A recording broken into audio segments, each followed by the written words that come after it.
Seahawks fans, wherever you may be, welcome back for another edition of the Seahawks Playbook Podcast. Join your host, Bill Alvstad, and co-host, sports writer and football analyst Keith Myers, as we talk Seahawks football.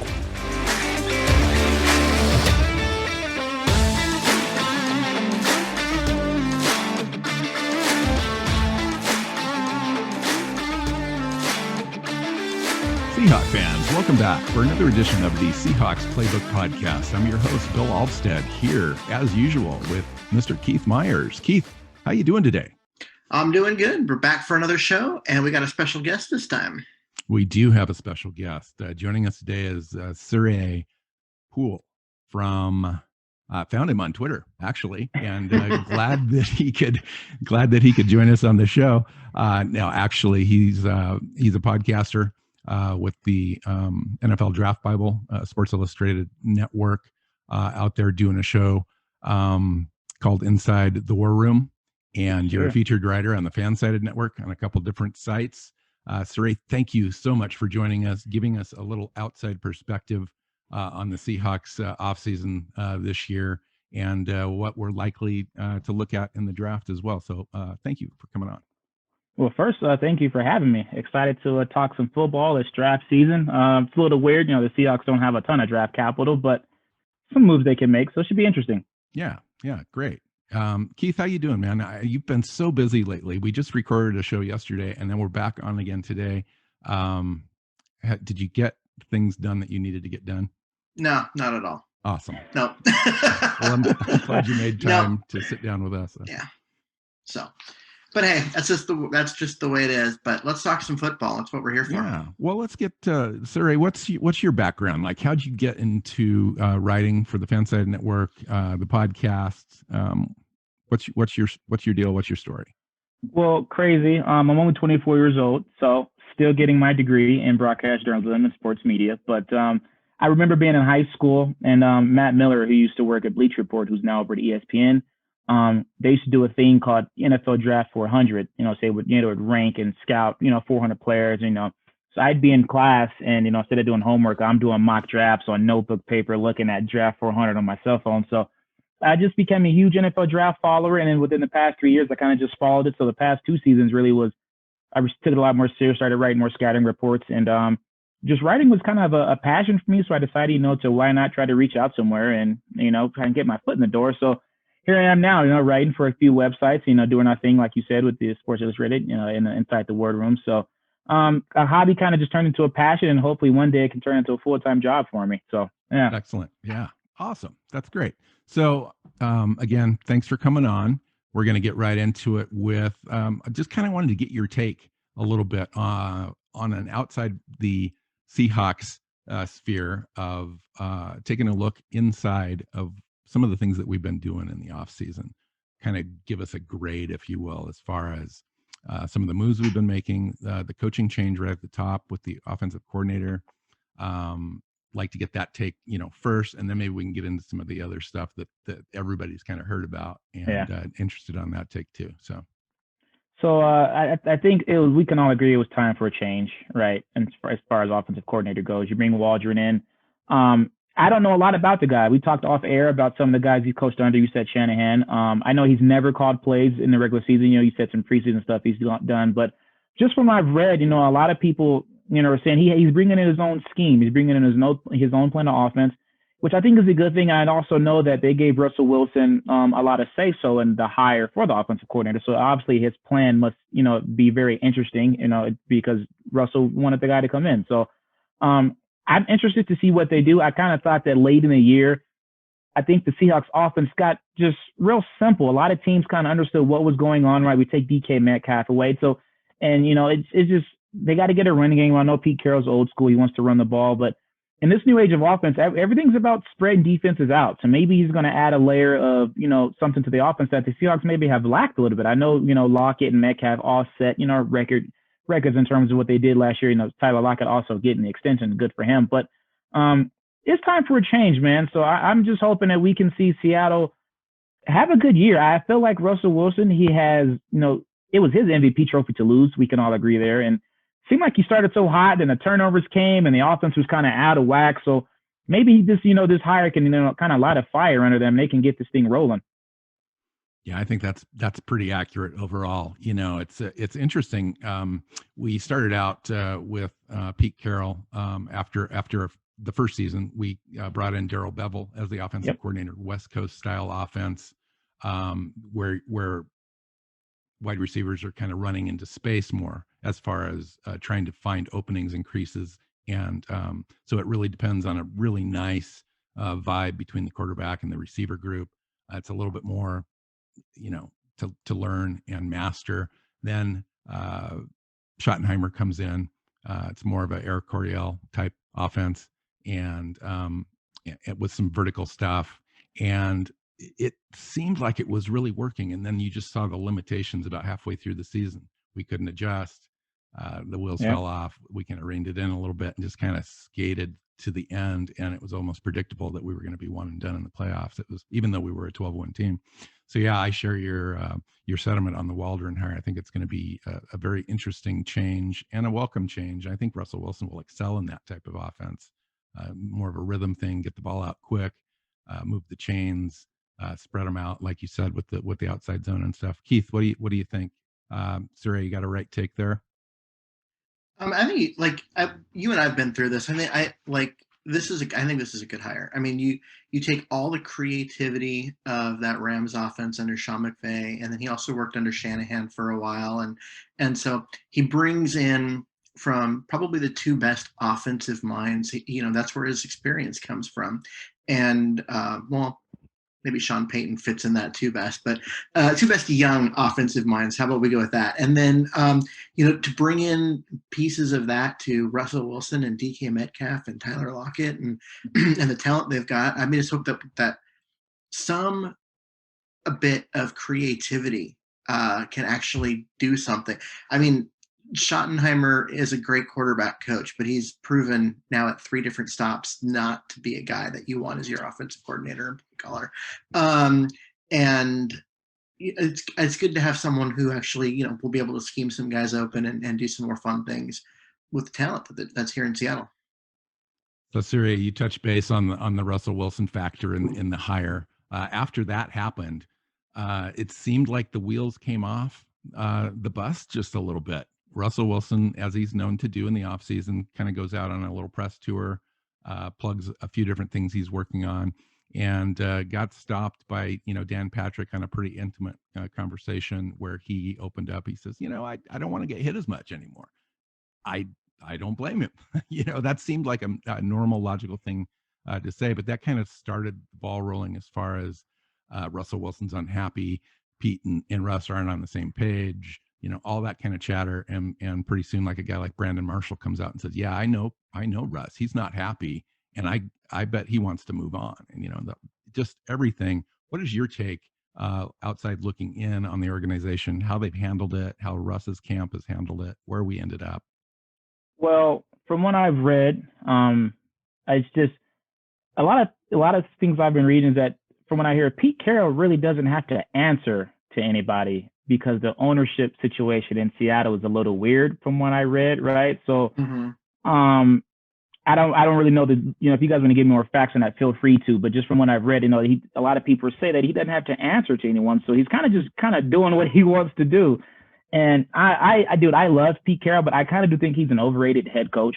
And I do think that in the Legion of Boom era, the Sherman, the Earl Thomas, the Cam Chancellor, the team was built around the defense. It was Russell Wilson kind of coming into his own. We don't need you to turn the ball over. So I think for a while, Seattle put off building around Russell Wilson for way too long. And I think they moved on from those guys too late. Should have traded Sherman earlier. Chancellor had to retire because of injuries. We know how the Earl Thomas situation went out. But I think they just waited too long, man. And I think that in the prime Marshawn Lynch era, it was run the football. It was, play behind the play action. Just let Russell just kind of be a game manager. Then he comes out to be, a great quarterback like he is. Times have changed. And I think Pete Carroll is kind of just lacking behind in the sense that, yeah, you can still run the football, but you also have to let your quarterback be your quarterback, man. So, I just, if you were really going to trade Russell Wilson, it's going to take a ton of picks, right? And that's why Chicago, who doesn't have a ton of capital, right, to make the deal get done. And Russell wants to win, right? He aspires to be like Tom Brady. He wants to play into his late 40s like Brady. He's made that very clear. He's so competitive. He wants to win. Russell going public about it obviously didn't, make them happy. But what else do you want him to say? I don't want him to get hit anymore. You got to protect your investment, right? So you go out and you make the trade for Gabe Jackson, right? So you get some help on the offensive line, but you still needed the tackle and guard situation has kind of been a revolving door for a long time, right? They kind of plug and play guys in. You got swing tackles moving around. So it's been a while since Seattle has had like a consistent offensive line, and that bothers him, dude. He's been sacked more than any quarterback since he's been in the league as a starter. So, I mean, if you look around the teams, the Chiefs, right? We see what happened when they didn't have any tackles. Tampa Bay just destroyed them up front. Front seven was awful. Tom Brady, right? So you have to protect your investments, man. If your quarterback is not protected, it makes life extremely hard in a day and age where edge rushers are just becoming extremely more talented, more physical, more athletic. So just on the outside looking in, I think they just kind of put off building the offensive line, too late, and now they're paying the benefits for it. It's best for both sides for them to finish their careers together, right? I think that Russell's going to be just as successful in Seattle. I don't think that Chicago would be a better fit. Just figure it out, right? You're going to have to figure out how to draft well with the 3 picks you have, and in the future, the 2022 draft and so forth, you're going to have to, when the cap situation permits itself, to spend some money in free agency, because Russell wants to retire here, and I think they want him to retire here. So I just think that they just have to figure it out and work together. I know that, after the Super Bowl, they said that Russell had some plans he wanted to have, instilled into the offense, and, they disagreed, and he kind of, stormed out of the room. So there were disagreements, and I think that if they were going to trade him, it would have happened by now, right? So I don't think he's ever going to go anywhere, man. At least not for the remainder of the next season or so. But you just never know. Anything could happen, right? We're just seeing it's kind of the same thing with Aaron Rodgers. Nobody knows what his future looks like in Green Bay. So it would not surprise me if this guy finishes his career somewhere. But as of right now, man, just do your best to protect the guy, right? If you wanted to go spend your 3 picks on offensive linemen, it would not surprise me. As a Chargers fan, I want them to do the same thing for Justin Herbert. So if that's something they want to do, man, have at it. Feel free. You have to protect your quarterback. So that's my spiel. So wait, so you brought up Herbert, so I'm gonna just completely change the subject to that, because I'm up here in the Pacific Northwest, right? We're right on the border to Oregon, so it was Herbert everywhere. Yeah. And this idea that he was going to be like, for top pick overall, maybe the top 5, somewhere in there, and then you get into the draft process like this time of year, and he was getting torn apart. Yeah. And people were talking about him. He's just going to be a bust. He isn't the guy that everyone thought he was. So he fell a little bit in the draft. The Chargers got him. And then he goes out and plays like he's going to be an absolute star. Like, from someone who's not up here, where we're kind of living in Justin Herbert land, what was your expectation? Did you expect him to be that superstar, or did you expect him to be more like the guy they were talking about during the draft process? I don't think anybody, if anybody's going to tell you they've seen Herbert do what he just did, they're lying to you. I was so pro sit him for a year, let Tyrod Taylor do his thing. But then now that you don't know what you have in these kids until you play them, right? So that's why a good example would be, that's why the Jets were comfortable trading Darnold away. We're going to take Zach Wilson at 2, like we presume them to be. We're just going to throw him in the fire, and we just got to see what we have. Anthony Lynn held him back, right? So we get a new head coach. You get, and to do what he did, in my opinion, that was the greatest rookie season we've seen from a quarterback statistically, man. He just was out of his mind. He's still learning. It's just, he got a lot of unwarranted hate, right? And the offense in Oregon held him back, is really what it was, right? So it wasn't so much of what he couldn't do, it's what he wasn't allowed to do. And it's just the way that they play football up there. My dad lives in Seattle, and he's always in Eugene a lot. He actually met Herbert once. It's a system, man. You got the dude who's physically gifted, 6'6", huge arm. He came to the Chargers, and we just let him be himself, man. Rip it, throw the ball down the field. He can be one read heavy. Keenan Allen had like 100-something targets last year, and rightfully so. It's Keenan Allen, but I was just surprised, man. I'm really surprised. I'm expecting a little bit of a sophomore slump. There's a whole season of film out there, but who knows, man? With Brandon Staley coming in as a new offensive scheme, who knows? He could be better, and it's kind of scary if the kid continues to grow, to be honest. Yeah, because it looks like, between him there, and then Mahomes, and that division is going to be tough. Yeah. I mean, you look at what Seattle deals with in the NFC West. It's a tough division, and the AFC West is looking like it's building up to be, one heck of a division as well. So it's fun being out west. I think the NFC West is the best division in football, to be honest with you. You're not going to get any disagreements from Yeah. Well, they did improve a little bit, and we're going to talk about that in just a bit. Let's get into kind of what Seattle's done in the offseason as far as free agency is concerned. I know that you don't follow the team a lot, but there was a lot of concern heading into free agency, as with a number of clubs in these turbulent times with COVID-19, the salary cap restrictions and reduction from where it should have been and so forth. So a lot of teams couldn't plan for that and are just dealing with it this year. Seattle was in the same boat. I think we entered free agency with $4 or $5 million in salary cap. Their first move going in was to release Carlos Dunlap, who they just acquired mid-season last year. Had a real nice effect on the team, but he had a $14 million cap hit. All of it was unguaranteed. They just weren't going to keep that contract. They needed that money, but they also wanted Dunlap to come back. No sure thing that he did. He ended up coming back, but they started out with that move, and slowly but surely, after the first week and most of the major rush and big spending is over, Seattle starts to play their game, and ended up actually pretty well. They let Shaquille Griffin go ahead and leave. And he found a team that was willing to pay them in Jacksonville. Some of the other, lower end free agents for Seattle went ahead and left, but Seattle started bringing their guys back. Chris Carson came back, Ethan Posick, their center, Nick Bellore, their special teams star.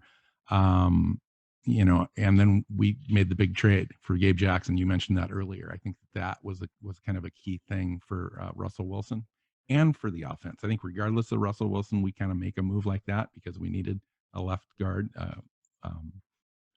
Mike Upati retired in the offseason. And then Akella Witherspoon, I thought was a good value at corner. Gerald Everett, the tight end from the Rams, kind of a move guy that can get open in space and then create.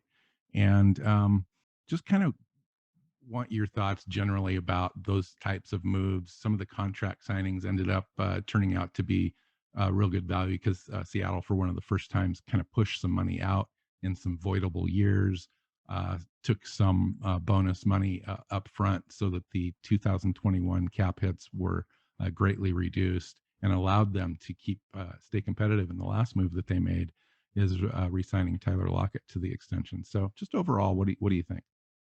I think the signing that surprised me the most, or the return, I should say, is Chris Carson. It almost felt like it was a foregone conclusion that he was not coming back. So he came back, and I think the team is better when they're running the football, right? So it's good that they got him back. Akella Witherspoon, man, underrated corner in my opinion. I think the scheme that they played in San Francisco did him wonders. Seattle loves the long, rangy corners, man. That's just what they breed upon, right? That's just what they like. So I think Witherspoon is there. I know it's very clear that they wanted Shaquille Griffin to return, but just not for the contract that Jacksonville gave him. They paid him more money, right? And I think, like you said, with the cap space, just wasn't going to permit itself. I'm not sure what they offered him, but for him, you go back home, right? He's a Florida boy.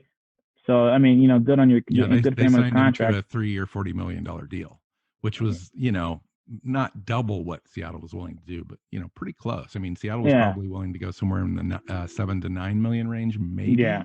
At the top end, and that just wasn't going to happen. It wasn't, and health was a concern for him last year. Also, I think he's a good player, but he wasn't fully healthy last year. Man, the trade for Gabe Jackson's huge. A lot of people have a lot of centers being mocked to Seattle, so I would like to get you guys' comments on Fields as your center. Is he a solid starter? Is he somebody just a swing guy? Overall, Jared Everett was really nice to me. I for one, want the Chargers to push for him heavy, and Seattle swooped him up. Good move for them. He's a move guy, like you said. He's a guy you can get in space, you can scheme him touches. So I'm sure that's somebody that Russell Wilson's going to love as offense. The Jimmy Graham days were really good in Seattle, right? He was a red zone target. He wasn't quite the athlete that Everett is in terms of moving around, right, and creating separation the way he does. But think the tight ends are extremely important in the Seahawks offense, and they haven't had that real tight end threat in a little while. So Everett can, really spark something into the offense. The Tyler Lockett extension, I think, was huge. He's well deserving of that, man. He's a really good football player. He's going to, fit into Seattle's offense well. Overall, for the not having a lot of cap space, I think the avoidable years thing is something that a lot of teams did this year. Just so, like you said, the 2021 cap hit is not so heavy. It could be something that becomes an issue later down the road, you know what I mean? But as for right now, when the cap's going down and it's COVID year, you have to do what you have to do, especially to spend money to get some weapons on your offense. So I overall think they did a solid job in free agency. Nothing too sexy, nothing too great, but just good enough. I think the Gabe Jackson trade was awesome. It's kind of weird what the Raiders are doing. They're getting rid of all their offensive linemen. That was interesting. What do you think about that? I mean, they're in your division. What did you think about the guys just kind of jettisoning that entire group? I think it's a culture thing, right? Incognito is a really good player. They get rid of him. A lot of players wanted out, right? They traded Rodney Hudson away. He was waiting happier than hell to get out of Vegas for some reason. I really think it's a culture thing, man. But the team is really good when they're running the football, right? Derek Carr is at his best when the offensive line is good. So they trade these guys away. They give Colton Miller the extension, and then now they're going to sit in a position where they're going to have to draft a right tackle, right? So it's kind of weird. Why give away these guys just to go put in a rookie who may or may not pan out when you for sure you knew what you were getting in your guys, right? They traded Trent Brown, which is just weird. I'm not sure what their plan is as far as the future looks, but it's in year 4 or 5 for them. They haven't been in the playoffs. Gruden's on a 10-year deal, $100 million, right? They haven't really drafted very well, since the two have been together. So it's kind of a weird situation what they have going on over there. Yeah. Who knows, right? You can't explain it. Yeah. Yeah. It is kind of crazy. So let's stay on the conversation of looking outside of the Seahawks organization, but stay in our own division and look at some of the other teams, Arizona, the Rams, the 49ers. What were they doing in the offseason? Did Seattle stay up with them? Did we pass them up? Or is there another team that kind of stood out to you? As far as San Francisco, is concerned, they actually had a pretty decent offseason, and they're going to have a pretty decent draft. They were able to retain a lot of guys. They lost a few. Re-signing Trent Williams to a deal was a good deal. They did lose Kerry Hyder. I forgot to mention that earlier, to the Seahawks on a really friendly, cap-friendly deal to be kind of the base defensive end guy in there. Definitely an upgrade. And then San Francisco had probably the biggest move in the offseason overall when they traded out of the 12th pick up to the number 3 pick overall with Miami, and sent Miami the number 12 and 2 future first round picks. Likely now Garoppolo's jettisoned, and they're gonna pick somebody. I wanted to kind of get your take on who they're gonna take. There's a lot of Mac Jones chatter out there, and I'm just not sure about that. Although he would be a good fit, but not at number 3. Like, you should have stayed at 12 if you wanted to exactly get in line with that pick, I thought.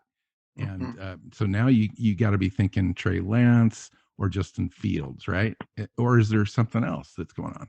I mean, you don't move up that far with that much draft capital to not get a quarterback. So the Mac Jones smoke, we'll start there. Adam Schefter was on a podcast yesterday. I can't remember whose it was. And they were just asking him, who do you think the pick is? And he goes, I think it's Mac Jones. Schefter's plugged in obviously more than anybody you'll ever talk to, right? So if he's saying that, chances are is he knows something.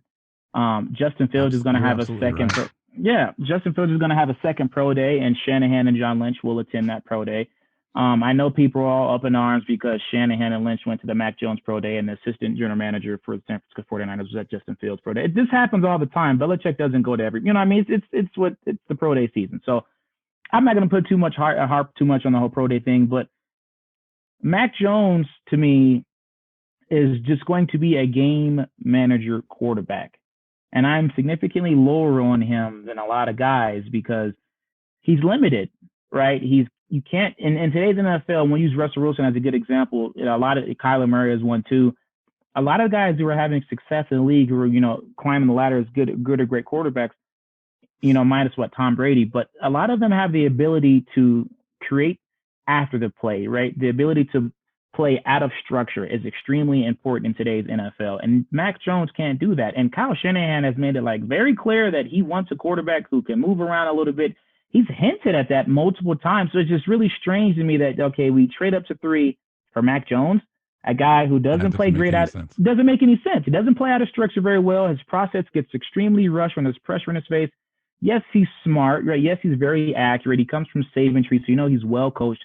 He understands the pro-style offense, but his arm is average, right? Deep ball's going to die on him. And what happens when it's third and 10? They already have that quarterback in Garoppolo, essentially, right? That's it. So, and the only reason that Shanahan's offense is limited in San Francisco is because they don't have anybody that can really extend drives, extend plays, throw over the top, stretch the defense. They can play a great horizontal game, but that's the limit. And we saw that clearly in the playoffs where Garoppolo just, the wheels kind of fell off. He really couldn't complete passes that would have better position to take the game.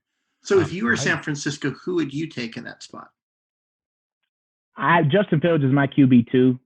So if with the Zach Wilson being foregone conclusion to the Jets, I'm taking Justin Fields. But a lot of guys who are, significantly more plugged in than I am and smarter than I am in the scouting world say that Trey Lance is a better fit.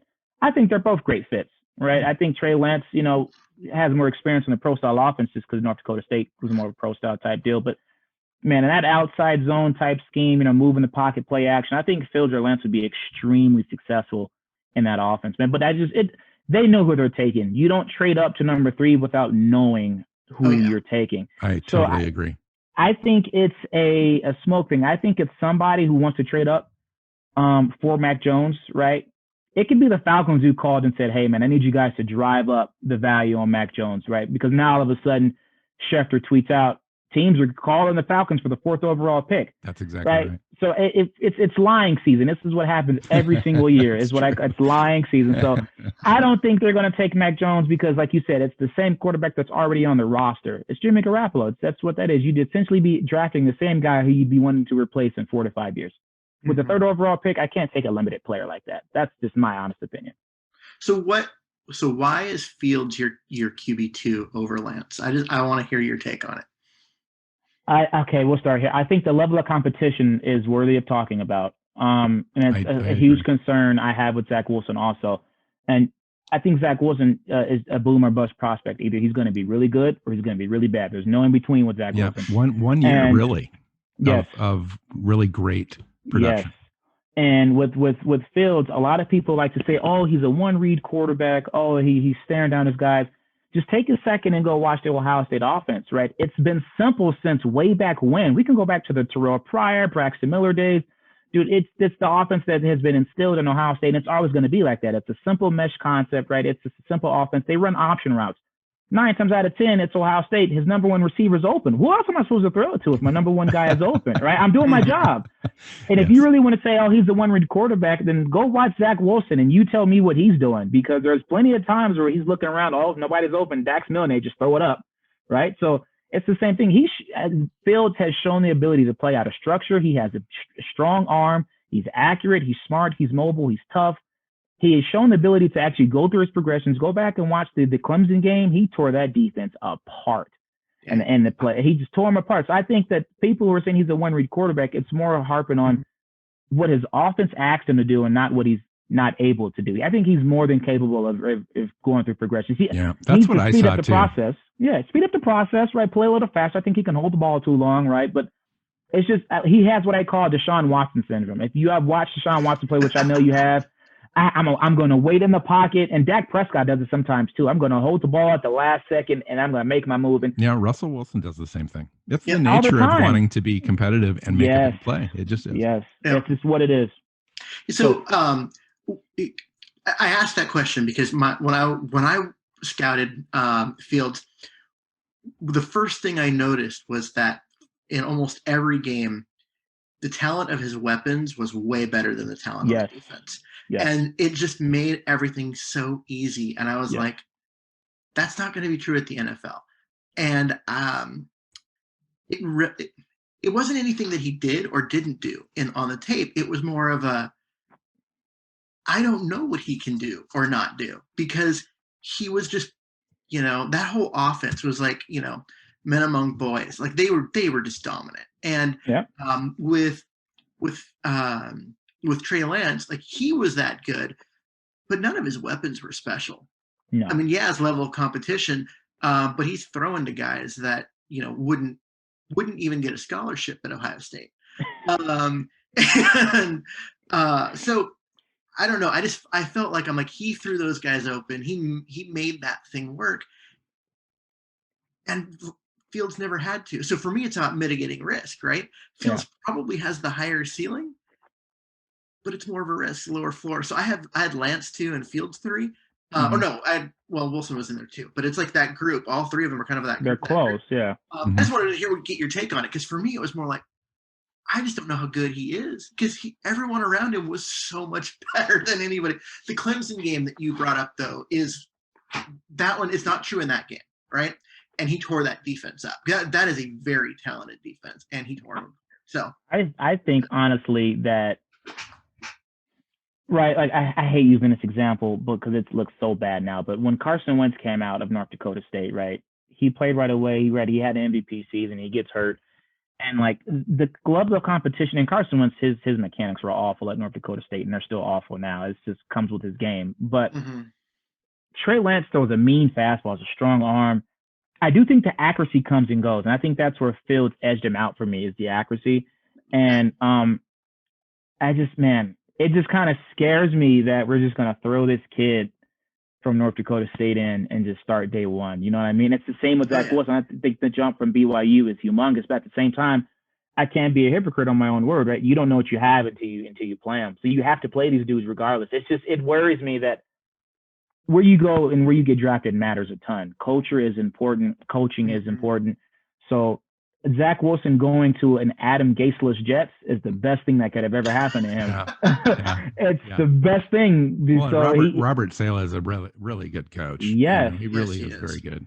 And a great culture guy. The whole, just getting back to the 49ers just really quick, and we'll put them to bed. They've got 9 picks this year, too. Yeah. Complete win now mode. They've got a great roster. A quarterback away. They suffered the total injury bug. I mean, the worst injury thing I've ever seen. I kid you not. And Seattle's had a couple of those years. They were the worst. And then the Garoppolo thing and the Beathard quarterback stuff. They never got in sync. They've got 9 picks. They went up to get the number 3 overall pick so they can get their guy, and they have got the rest of the roster's nice and built.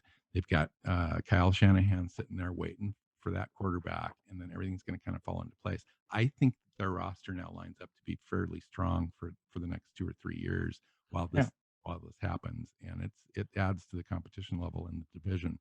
So on the opposite end of the spectrum, but still big news overall, is the Jared Goff trade to Detroit for Matthew Stafford and the Rams. I thought initially that was a really good deal for the Rams, bad for us because I want Jared Goff to be their quarterback for a long time. It was a bad contract, and I thought it would have lasted a little longer, and I wanted him to hold on. But other than that, they really suffered from having very low cap space this year, and they didn't have a lot of free agents that were leaving, but they those that were going to leave left. They really didn't retain a lot of guys. They made the deal for Leonard Floyd on a re-up, and that's about it in free agency. And then in the draft, there's not a lot of draft capital. They're kind of similar to Seattle in that way. They've got a couple picks in the top 100, and then a couple more along the way. And it just seems like they took a step back this year. And of course, with the adjustment on Stafford, even though he's going to probably be a better fit in that offense and give them more opportunities to win, I'm not going to discount them because they do have a solid roster, and they handled Seattle last year when it mattered. But overall, I thought we had some really nice increases in places that we needed to upgrade, and they didn't. That's my only take with them. How do you see that? So this may be a hot take, but I think right now the Rams are the best team in the division. I think that Stafford trade is what got them there. This is the thing. I think that Goff was limiting the offense, and McVay obviously seen that, right? We can all agree. And I think these NFL teams put themselves in bad positions by immediately giving these second-year, 3-year quarterbacks extensions. I am in no rush to extend Josh Allen. I am in no rush to extend Baker Mayfield, Lamar Jackson. Right? The more I see it from you, I feel more comfortable giving you that money. Just because Goff, was on the roster and he had a good year, you guys got to the Super Bowl, that contract exploded in your face. Mm-hmm. And I'm all for trading draft picks away for already developed veteran players, i.e. Jalen Ramsey, Stafford. I'm all for that. But at some point, you got to win, because not having the capital, it puts your scouts in a tough position. You have to hit on your day 2 and day 3 picks every single year. And that's harder than it's easier said than done. It's really hard. It's easy to draft in round 1, if you ask me. At least it should be. There's so many players available to you. But they did that last year. I think the Rams drafted very well. They got some good play out of guys they got on day 2 and day 3, and they're comfortable with that. That's why they continue to trade these picks away. But getting Stafford was huge, because if you're Detroit, we're going to get 2 first-round picks from you guys, because one, we're taking on this disgusting contract. So you're going to have to give us an extra first-round pick. So that was that there. But for the Rams, they're in win-now mode, right? We're going to get Stafford.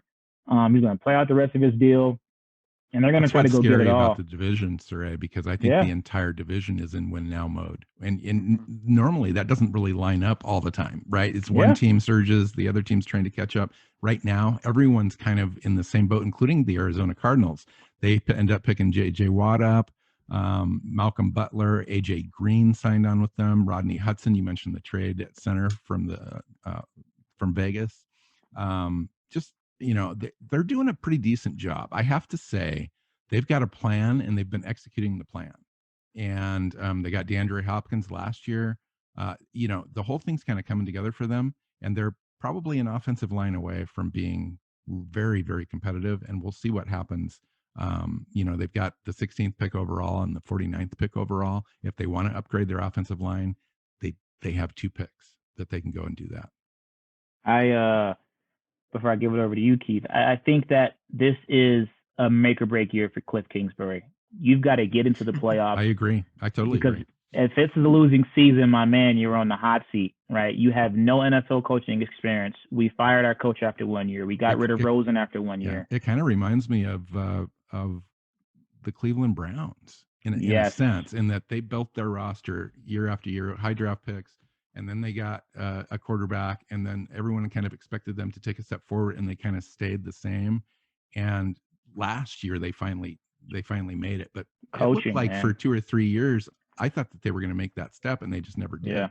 And Arizona's kind of the same, and Keith feels the same way about Cliff as well, is that they seem like they have a ceiling just from the coaching perspective that's kind of going to keep that team down. I don't know yet. I don't think the story's completely been written.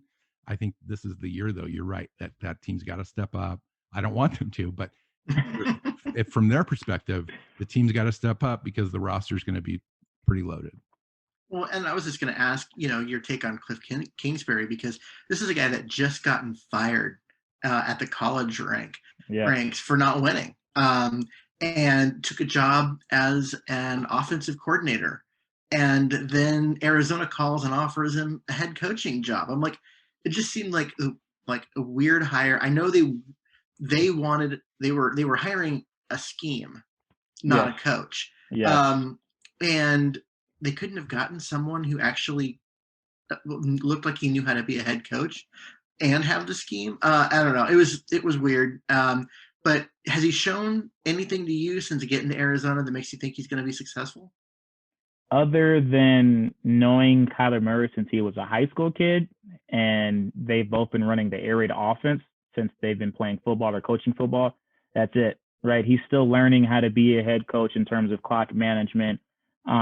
He's a player's coach. You can kind of get that. Players relate to him a lot, and that goes a long way in the locker room, which is why it was kind of hard for the Chargers to move on from Anthony Lynn, right? So I also think this is a huge year for Kyler Murray. I'm a huge Kyler guy. He's one of the highest graded quarterback prospects that I've graded since I've been covering the draft.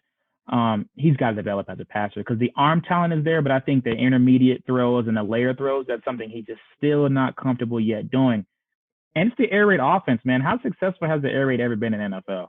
If we can be honest, it's not really a thing. So I think they need to reinvent the offense, man, because there's a lot of times where they limit DeAndre Hopkins, who's a top 3 receiver in the league, to the routes he can run. And that's stupid, in my opinion, just for lack of a better word. But you have to reinvent your offense. And I think bringing in J.J. Watt is cool, man. Him and Chandler Jones is scary. You put him and Chandler Jones to get the division, man. If he's healthy. If he's healthy, exactly. So if those two are healthy, you can't double team them. What are you going to do? Double team Watt? Now Chandler Jones is one-on-one. You double team Jones, now Watt's one-on-one. So it's a weird situation. I think that corner is a need for them. Running back is a need. I would not be surprised if the Cardinals drafted a running back in the first round with Kenyon Drake, leaving. They have the receivers there. Like you said, they're one offensive line. If a tackle falls to them that they really, really like, you have to take them. The offense in terms of weapons is there. I do think your running back is there, but I think, this running back class, you can maybe find value in the later rounds. It's just hard, man. I think that they're on the up and up. I think they're getting better, but if Kyler doesn't improve this year, it's going to worry me a little bit. And if they don't, they were almost in the playoffs and it just fell off late last year. I don't know what happened, man. They just didn't win the games they're supposed to win. Kyler got the injury. So I think they're close, but they're just not there yet. I'm with you on Kyler Murray, and he's on a rival team. So, you don't want him to be good. Man, the kid's good. He's special. He's so special. Watching, having him play against Seattle is like, so this is what it felt like for all those other teams playing against Russell Wilson. Yeah. I'm like, oh man, because you just can't sack him. He just, no matter what you send at him, he gets away from it. It's really frustrating, but at the same time, the talent is just amazing. You got undeniable. You got to just enjoy it, even if he's cutting your team apart. You got to enjoy the fact that you're watching something that's truly like unique and special in that kid. So I love it. I agree. Surae, I got a question for you. Yes, why did we have you on the show? I'm having a hard time here. I know there's a reason, and it was NFL draft talk, and that's it. Yeah. Welcome to the Seahawks Playbook Podcast with Keith Myers, still asking questions about the Arizona Cardinals at the 40-minute mark. No, I'm just kidding. No, you're not. Yeah, we both drive this ship. We know it. All right, let's talk Seahawks draft. It's not lined up to be a special year as a draft. We normally like to go in and watch these things because nobody can predict exactly what Schneider's going to do. He can move up on you. He can drop back, pick up additional picks. Sometimes he comes away. I don't think the minimum amount of picks that they've had is like 8. Yeah. And now they've started out the draft with 3. They just recently sent a pick out on the Jackson trade. So now with the 56th overall pick is the first pick, and then the 129 overall in the 4th round and 250 overall. It's not a lot of draft capital to move around. I'm sure they'll probably try to do some of that, but let's talk about team needs and try to maybe line those up with a few prospects that we can talk about a little bit. I think Keith and we've talked most of the time we land on cornerback. We picked up Witherspoon, but we don't know yet for sure if he's going to end up being a starter. They found a guy in Reed last year. He's a little undersized for what Seattle likes, but they really like the way that he can cover. So that's one spot for sure. But it looks like they probably, at a minimum, would need some depth at that position. The center position seems obvious. You asked what we think about Posick earlier. We think that he was re-signed on a vet minimum deal, basically as a placeholder. He did okay last year, but that's definitely the weakest link remaining on the offensive line. And then maybe take a look at like a wide receiver 3 type deal. We already know we got 2 guys at the top, but somebody to kind of come in there and complement. Freddie Swain's on the roster we picked up last year in the 6th round.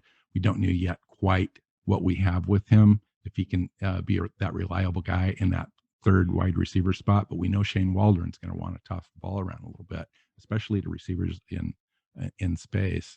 And so maybe identifying a couple of fits there would be great. So why don't we start with corner and just who do you like in this draft? What are you seeing out there? Are there some risers and fallers, middle round guys maybe that you have your eye on? So in terms of what Seattle's going to have available, so we don't really have to mention the top guys, but Eric Stokes, think he would fit well, the cornerback from Georgia, with what they want to do. Zone coverage, playing off man, very smart. That's one of Keith's guys. Yeah, Eric Stokes is a good guy, man. A guy where I also wrote down, Ifeatu Melifonwu. That fits the bill in terms of what Seattle looks for. 6'3", rangy, long, athletic corner. Maybe versatile enough to play some safety. I wrote down Positional Rankings, man. Didn't really have a 2020 season, opted out, but man, 2018 tape was like first round tape. It was like, yeah, I'm first round. Like a lot of guys had him corner one going in the summer, and then 2019 happened. I was like, geez, what happened to Positional Rankings? But this is a guy who's going to fit your scheme and your system in terms of zone coverage. He's going to show the willing and the ability to want to come up and tackle. Doesn't always make the tackle, but he's going to be willing to come do that. Wasn't that his big thing? Was he was kind of a missed tackle guy? Missed tackle guy, man. And just if you go turn on the Central Florida film, Gabe Davis, who's now with the Bills, man, just tore him up. Double moves, his eye discipline. He just looked like a just totally different player in 2019. And if that's what we're having a base off of, man, it's just we're going off just projection, because your best season was 3 years ago, 2018, right? So it's hard, but if Seattle can just, most big boards have him going in the top 120 picks. A lot of those even sooner than that. Yeah. What are they basing that on just upside, physical attributes, speed, length, the ability to play in a diverse scheme? I mean, what has he got going for him that makes him on your list? I think it's the upside. Another guy I'd like to mention is Benjamin St-Juste, corner from Minnesota. He's my guy. Yeah, man, also fits the bill of what Seattle likes. But I think it's upside, right? I think it's, he showed the ability to play at an extremely high level in the Pac-12. And it's just a weird year where COVID guys are opting out, and you just have to go off the film watch, right? And if you're the Seahawks, you're like, dude, we need a corner, man. You just have to sit down and ask yourself, is this a guy who can come in and be a solid starter for us? Which I think he can be a starting NFL cornerback. There's stuff to clean up, of course, with every rookie coming in. Like nobody's a perfect prospect, but I think it's just upside. And when you see a 2018 season like he had, you're like, yeah, okay, there's no way I can just put that in the blind eye, right? It's just always going to be back in your mind because he put on such good tape.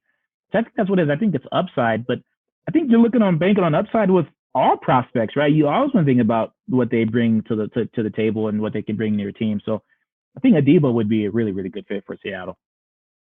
Nice. Yeah, I've been watching Benjamin St-Juste, and he's put out a couple of interviews out there. Very nice guy, but very competitive. He's got that fire thing going on. Yeah. Very confident guy. Obviously fits the size, length, speed ratio for Seattle, coming in at like a 4.5 40. But his short shuttle at 3.96, insane. At 6'3", with 32-inch arms and 80-inch wingspan, that guy can play anywhere. So I mean, if he scheme wise, right, he's got the juke enough to play on the inside, and then you can put him on the outside on press or in zone. And a guy like that is just invaluable on a team, especially with his mindset. I think Pete Carroll's like all over that guy. I don't know for sure. I just know, right? Yeah.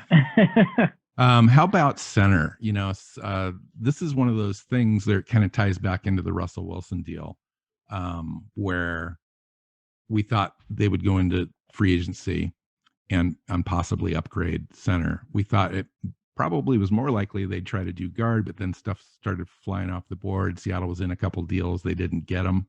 And then they made the trade. And then they signed Posick again on a 1-year deal, which to us means that we're going to draft a guy. Does it come at early on, or does it come midway through the draft? What is your take on, a couple of the centers you really like in the draft, and maybe something that Seattle would land on? I think after the situation we just talked about with him being happy with not being hit, that first pick needs to be some sort of an offensive lineman. I think we can all agree on that. 3 names I wrote down that would be available to you guys, I think: Drake Jackson from Kentucky, Josh Myers from Ohio State, and if you're lucky, Creed Humphrey from Oklahoma. Creed Humphrey's probably the best of the bunch of those 3 guys I just named, man. Extremely smart guy, man. He just gets the job done, knows what he's doing, good run blocker. And Pete Carroll obviously, loves his run blockers. So I think all 3 of those guys are going to project as starting centers in the NFL, depending on where they go. But I really think that if you can get Creed Humphrey, man, that'd be awesome. Just corner is a huge need, but it's protecting your quarterback is even more important. And we can all agree that it's year 9 or year 10 for Russell now. So he's done being hit. So if you can land one of those centers, man, I think, man, really a physical center is what Pete Carroll's going to look for, right? Somebody who's going to be a mauler in the run game, move people off the ball, which I think these guys can do. It's really just about where they value these guys and, how they have them graded out, right? If maybe there's not a center in that second round pick that they just don't think that, hey, I'm not going to take this guy. That you got to take a center. It's hard to predict too with Shane Waldron and the stretch zone stuff. Because you're going to ask guys to get out in space a little bit more in this offense as opposed to being a bulldoze kind of guy. So a guy like Drake Jackson from Kentucky is actually kind of an underrated zone scheme fit. I think for Seattle in the mid rounds, like if he's available in the 4th round, that would be a good fit. If they're going to go up and get somebody at 256, or they're going to drop back a little bit, you might target a guy like Humphrey if he's there. I doubt he's probably going to go earlier than that. But a guy like Quinn Miners might be an interesting fit. He played guard at that Senior Bowl performance. After watching that, it's like you can just imagine that sort of a mauler guy that's still somewhat athletic to be able to lock down that spot for you for a long time. Keith, what do you think? You're the offensive line guy in this show. What do you think?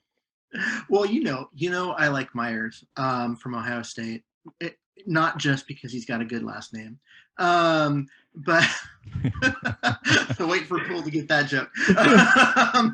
But no, he's a technician. I mean, the guy just doesn't waste a lot of movement with his feet.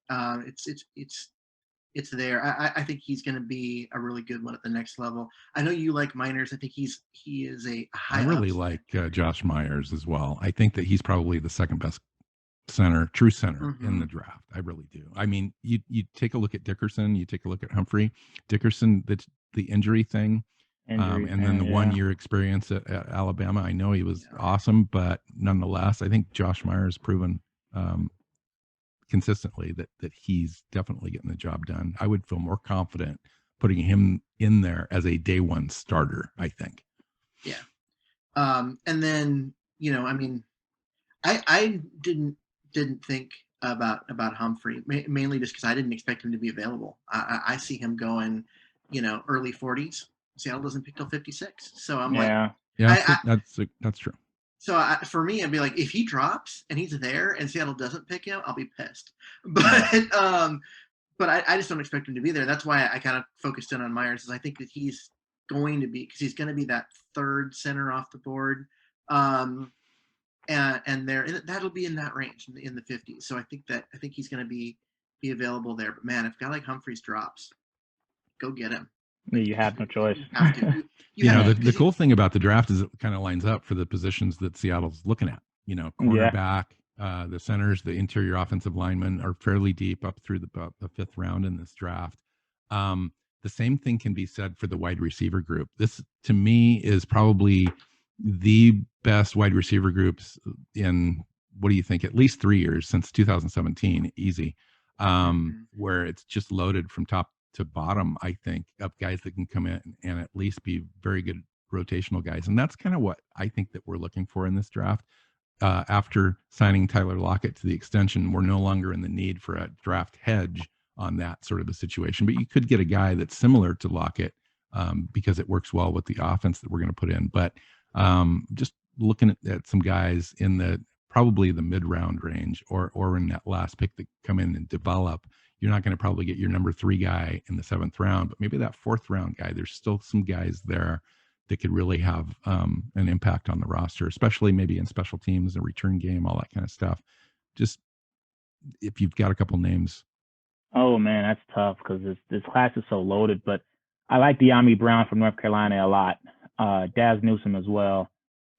Sage Surratt from Wake Forest, Seth Williams, Auburn. There's a few guys that may be available later there that, we're not asking you to, like you said, we're not asking you to come in and be number 1 or number 2 because we have those filled, but we need you to come in and be the number 3. So De'Ami Brown would really be my favorite fit for Seattle, man. I'm in total agreement with you.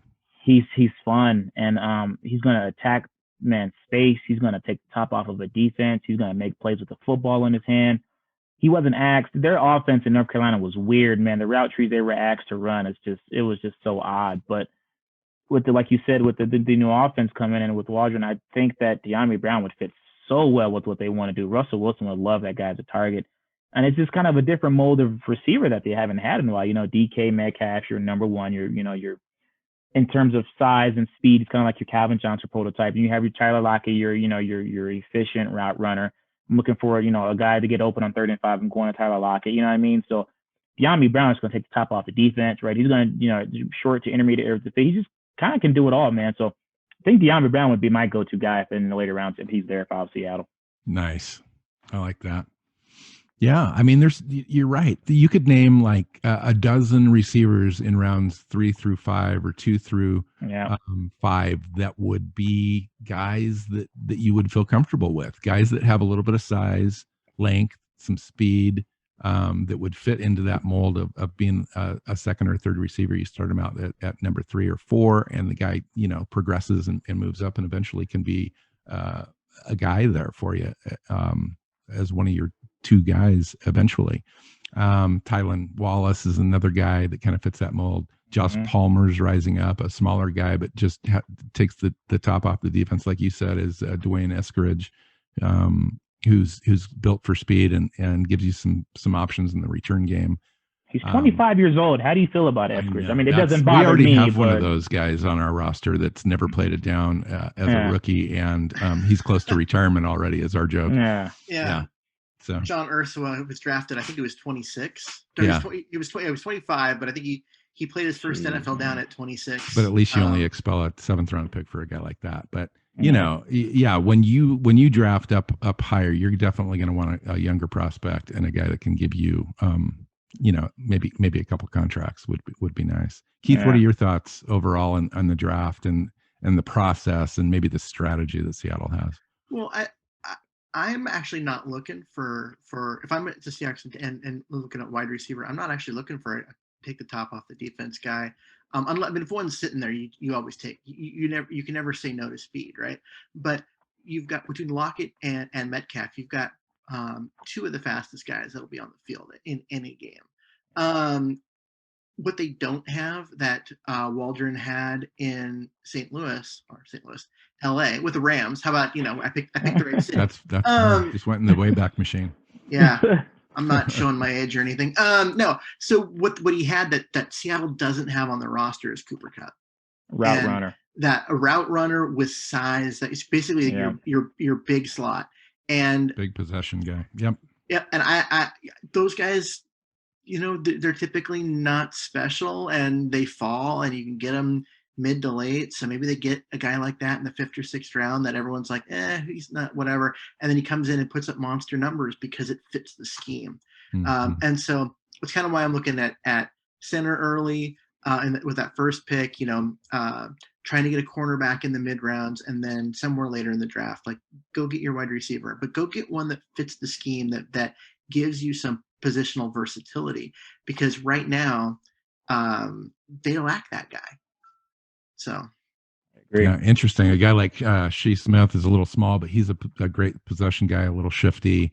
Who's the guy? Not Josh Palmer. I was thinking of, or Cornell Powell. Who's the teammate of Cornell Powell? Amari Rogers. Amari Rogers is kind of fits that Golden Tate kind of vibe. He's built like a running back. Exactly. Yep. That sort of guy where he's going to challenge you for the ball and win those 50-50 things. He's not terribly fast. He's not terribly good size. He's 6 foot or whatever, 205 or 210 or something like that.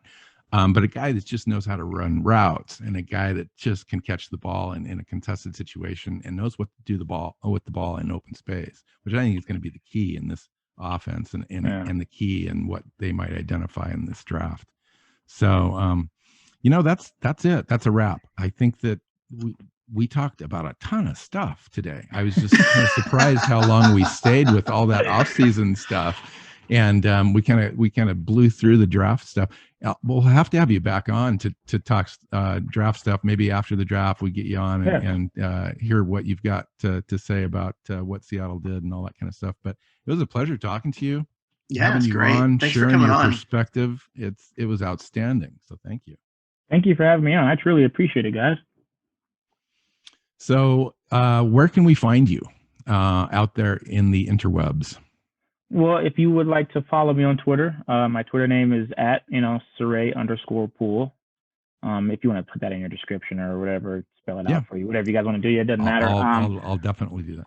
Yeah, you talked about our podcast, Inside the War Room, with NFL Draft Bible Podcast Network. What do you guys have coming up? What are you working on? So, man, we are actually in right now doing positional rankings. We just did our offensive tackle rankings, and we talked about the Sam Darnold trade, possible landing spots for Teddy Bridgewater. That was our last, podcast. We come out with a show every Tuesday, so be on the lookout for that. It's a fun show, man. It's really a fun show. Nice. Excellent. All right. And you can find Keith at Myers NFL on Twitter. I'm at NW Seahawk. The show is at Hawks Playbook on Twitter. SeahawksPlaybook.com has all of the shows, our website, all sorts of other features.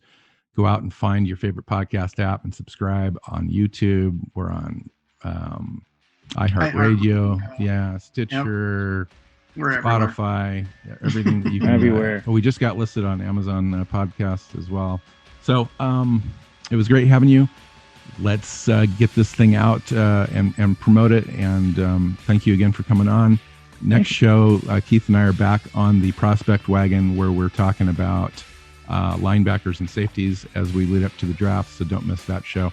So until next time, go Hawks. Go Hawks. Seahawks Playbook Podcast listeners, thanks for joining us for another edition of the show. You can find us on Twitter. Bill is at NW Seahawk. Keith is at Myers NFL. And the show is at Hawks Playbook. You can listen and subscribe to the show at SeahawksPlaybook.com.